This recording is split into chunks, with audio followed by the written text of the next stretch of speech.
Hi guys, ఇప్పటివరకు ఎవరైనా మన ఛానల్ అయితే సబ్స్క్రైబ్ చేసుకోకపోతే వెంటనే అయితే సబ్స్క్రైబ్ చేసుకోండి. ఇక 'వెంకీ మామ 157' సినిమా అయితే లాంఛనంగా అయితే ప్రారంభం అయితే జరిగింది. ఒక వీడియో కూడా ఈ సినిమాకి సంబంధించింది రిలీజ్ చేశారు. ఆ టీవీని మొత్తం ఇంట్రడ్యూస్ చేస్తూ చాలా ఇంట్రెస్టింగ్గా అనిపించింది. అసలు సినిమా షూటింగ్ స్టార్ట్ అవ్వకుండానే మనోడు ప్రమోషన్స్ అయితే మొదలెట్టేశాడు. అలా ఉంటుంది మరి అనిల్ రావిపూడితో. లాస్ట్ టైం ఆల్రెడీ 'వెంకీ మామ'తో తీసిన 'సంక్రాంతికి వస్తున్నాం' అయితే తెలుగు రీజనల్ లాంగ్వేజ్లో ఆల్ టైమ్ ఇండస్ట్రీ హిట్గా 300 కోట్ల పైగా కలెక్ట్ చేసిన సంగతి మనందరికీ తెలిసిందే. సేమ్ ఇప్పుడు 'వెంకీ మామ' ఆ సినిమా కోసం ఏదైతే చేశారో ఇప్పుడు మెగాస్టార్ చిరంజీవి గారు కూడా సేమ్ అదే ఫాలో అవబోతున్నారట.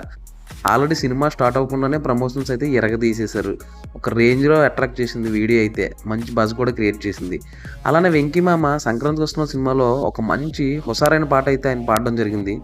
సేమ్ ఇలానే ఈ 157లో కూడా మెగాస్టార్ గారితో ఒక పాట పాడించాలని చెప్పేసి అనిల్ రావిపూడి అయితే ఆలోచించారు. ఇక మన బాస్ మెగాస్టార్ అయితే ఇలాంటి సాంగ్లు గతంలో చాలానే పాడారని చెప్పుకోవచ్చు. సో ఆయన కూడా ఈ సినిమాలో ఒక సాంగ్ పాడడానికి గ్రీన్ సిగ్నల్ అయితే ఇచ్చేశారట. మరి ఏ రేంజ్లో ఉంటుందో ఆ సాంగ్ అని ఈగర్గా అయితే వెయిట్ చేస్తూ ఉన్నారో అభిమానులు. సో ఆల్రెడీ 'వెంకీ మామ' సంక్రాంతికి వస్తున్నానికి ఏదైతే చేశాడో బాస్ కూడా ఇదే చేస్తున్నాడు, 'వెంకీ మామ' మార్గంలోనే వెళ్తున్నాడు అని చెప్పేసి నెటిజన్లు అయితే అంటూ ఉన్నారు. అటు 'వెంకీ మామ' ఇటు బాసు వీళ్ళిద్దరి మధ్యలో ఉన్న రిలేషన్ మనందరికీ తెలిసిందే. అందుకే ఈ సినిమా లాంచింగ్ కూడా 'వెంకీ మామే' చీఫ్ గెస్ట్గా అయితే ఇచ్చేశారు.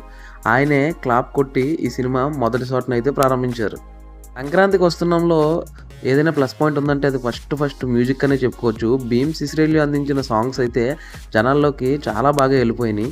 ఇప్పుడు మెగా 157 కూడా ఆ రేంజ్లో మ్యూజిక్ని అయితే ప్లాన్ చేస్తున్నారట.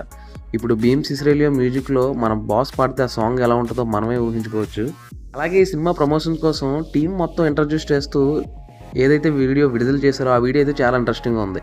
మెగాస్టార్ చిరంజీవి గారు తన ఇన్నేళ్ల కెరీర్లో చేసిన ఐకానిక్ క్యారెక్టర్స్ ఏవైతే ఉన్నాయో వాటినన్నిటిని రిప్రజెంట్ చేస్తూ వాళ్ళ టీంలో ఒక్కొక్క విభాగం ఒక్కొక్క ఫోటో తీసుకొచ్చి దాని నుంచి అయితే వాళ్ళని పరిచయం చేసుకుంటూ ఉన్నారు. లాస్ట్లో మన అనిల్ రావిపూడి గ్యాంగ్ లీడర్ ఫోటోతో వచ్చి ఎక్కడున్నాడు మన గ్యాంగ్ లీడర్ని బాస్ అడిగితే అప్పుడు అనిల్ రావిపూడి వచ్చి రఫ్ పడుస్తాను ఏమనుకున్నావా అని చెప్పేసి బాస్ స్టైల్లో అంటూ ఉంటే కొంచెం ఎక్కువైంది అని చెప్పేసి బాస్ చెప్పడం, ఈ మాత్రం సరిపోదు ఇంకా వాయిస్ పెంచు అని చెప్పేసి ఏ రేంజ్లో ఉండబోతుందో ఈ సినిమా అని చెప్పేసి ఈ ఒక్క వీడియోతోనే మనకైతే చెప్పారు.